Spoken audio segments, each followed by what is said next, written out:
The next mission, Little Resistance, takes place 1 month later as the United States begins their invasion of Peleliu Island. Island hopping campaigns were seen all over the Pacific Theater, with the invasion of Peleliu being done to capture the Japanese airfield on the island for the use by the United States Air Force.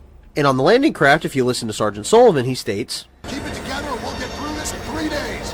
Which is kinda haunting when you realize the real battle went on for over 2 months. But the mission starts as we've seen before in other Call of Duty amphibious landings, reminiscent of the mission set during the D-Day landings in Normandy. And as we approach the beach, we see the United States Air Force continue to bomb the beachhead as soldiers make comments on how the enemy couldn't possibly withstand such an assault. But as we approach, our craft gets stuck in the coral and is targeted by Japanese artillery that ejects us into the ocean. Sergeant Sullivan then pulls us to the surface and gives us a radio to call in artillery from our offshore battleships to flatten the beach defenses. And this is when the game throws a curveball, as normally in these amphibious invasion missions in France, we are under a hail of gunfire and artillery as we move up the beach. But on Peleliu, it's quiet as we approach the beachhead, and that's when World at War puts us face to face with the horrors of war.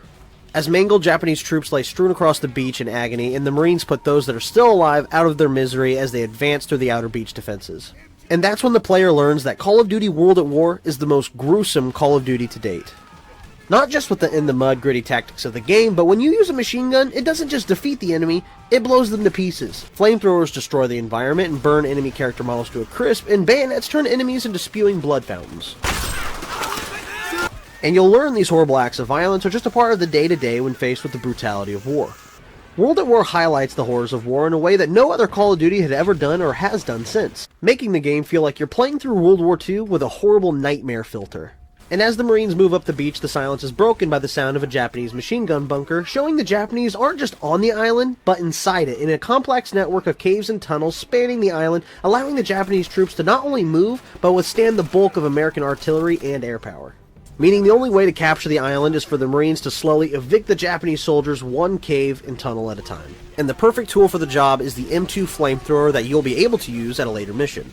The mission then turns into trench combat as you pass through fortified Japanese positions. On the other side, you spot Japanese troops climbing into trees and bonsai charges from camouflaged enemy troops hiding in the tall grass. And with the final enemy strong point in sight, you move to capture with the help of more naval artillery.